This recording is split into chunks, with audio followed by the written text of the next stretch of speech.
he was trying to bring Christ to everyone. Catholics around the world are mourning the passing of Pope Francis today. You're taking a live look now at the Vatican, where earlier today confirmed the pontiff died today at the age of 88. His death coming just hours after celebrating Easter. And welcome into our News at 3. I'm Alex Anderson. And I'm Courtney Butts. Thanks for joining us. We took a kick off our coverage of the Pope's death with Ines Della Catera, who has more from Rome on how he's being remembered. A solemn service this evening in St. Peter's Square for Pope Francis, who died this morning in Rome. The faithful gathering rosaries in hand, offering prayers for the pontiff. Bells ringing out this morning at the Vatican to mark his passing. The giant bronze doors at the Apostolic Palace half closed as the Vatican observes the sede vacante period. The papal throne is empty. Mourners gathering to honor the leader of more than 1 billion Catholics around the world, including in his birthplace of Argentina. His death comes just a day after Easter, when he celebrated with thousands of faithful. Buona Pasqua. Blessing the crowd from the balcony and greeting them in his Pope-mobile. Beautiful timing on God's part, and my sense was that he celebrated Easter yesterday with the faithful, and he's celebrating with Jesus Christ today in heaven. In his final message Sunday, the Pope calling for peace and unity around the globe, urging an end to the conflicts in the Middle East and Ukraine. On Sunday, he also met with Vice President J.D. Vance, who says he was happy to see him. The pontiff was recently hospitalized for weeks as he battled double pneumonia. Pope Francis spent his life serving the church, making history as the first pope from Latin America and the first Jesuit. He's also credited with bringing a new wave of optimism into the Catholic religion. Also, it should be a reminder to all of us that it's important that we live this life well, because we don't know when this life will come to an end. Around the world are now making their way to Rome. They will first discuss funeral plans and set a date, and in a few weeks hold the papal conclave. Ines Della Catera, ABC News, at the Vatican. To be poured out for you and for many for the forgiveness of sins, do this in memory of me.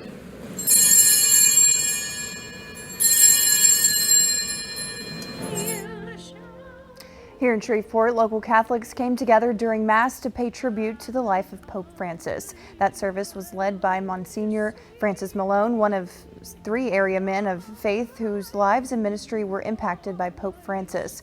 Pope Francis appointed Monsignor Francis Malone Bishop of the Diocese of Shreveport in 2019. He appointed Rothel Price to Monsignor in 2022, making him the first African-American priest in the history of the Diocese of Shreveport. Monsignor Earl Provenza, who's met 6 popes in his lifetime and met with Pope Francis twice. And when I talked to him the first time, I told him that I was from Shreveport, Louisiana, and I was taught by the Jesuits. And he big smile, of course, being a Jesuit himself. And so we talked, and I admire him for his holiness, his dedication to the church, and he was a pope for all peoples. Louisiana leaders reacting to the death of Pope Francis. Governor Jeff Landry posting on social media, "Rest in peace, Pope Francis." Sharon and I join Christians around the world in praying for him and the church during this time. Speaker of the House Mike Johnson posting, "Today our prayers are with all of those mourning the passing of Pope Francis. As the leader of the Catholic Church, he impacted the lives of countless people across the globe. May he rest in peace." Senator Bill Cassidy writing, "Pope Francis taught that the face of God is mercy. He preached Christ's mercy throughout his care for the poor, marginalized, and unwanted." Now, KTBS 3 News continues. Welcome into our next half hour, everyone. I'm Alex Anderson. And I'm Courtney Butts. Thanks for staying with us. Well, the world mourns the loss of Pope Francis, who guided the Catholic Church for 12 years through times of change, compassion, and personal health struggles. The 88-year-old pontiff passed away after suffering a stroke that led to heart failure. KTBS 3's Gabrielle Parrish was at the Cathedral of St. John Berkman's today, where parishioners gathered to honor his legacy. Gabrielle? Alex, Courtney, the mood at Mass was one of sorrow, but also gratitude. The Catholics I spoke with say they're heartbroken, but they knew that Pope Francis had been battling health issues. The Vatican confirms his death was caused by a stroke that put him into a coma before leading to heart failure. Dozens of local Catholics filled the Cathedral of St. John Berkman's for a special Mass honoring Pope Francis, a man who chose simplicity over splendor and connection over ceremony. My first thought was it a beautiful day to die on Easter Monday, which is just a glorious day for our Catholic faith. And he's been suffering a long time, so I was thankful to hear that he's now in heaven. Just yesterday, millions around the world watched Pope Francis deliver his final Easter blessing, including Monsignor Earl Provenza, a retired priest who called the pontiff a friend. I saw him on 2 occasions, and when I talked to him the first time, I told him that I was from Shreveport, Louisiana, and I was taught by the Jesuits, and he big smile, of course, being a Jesuit himself. And so we talked, and I admire him. True to his Jesuit vows of poverty, Pope Francis did not live in the palace, refused a limousine, and chose to break tradition that Monsignor Provenza says defined his legacy.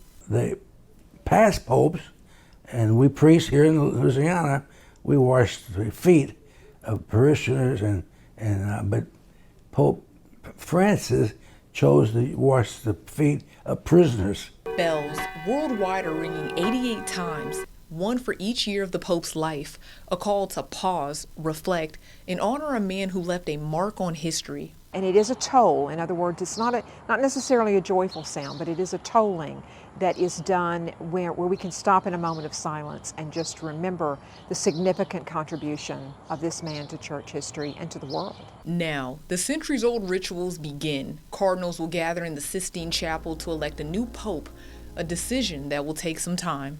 God gives them the wisdom to select the most appropriate and fitting leader for the church.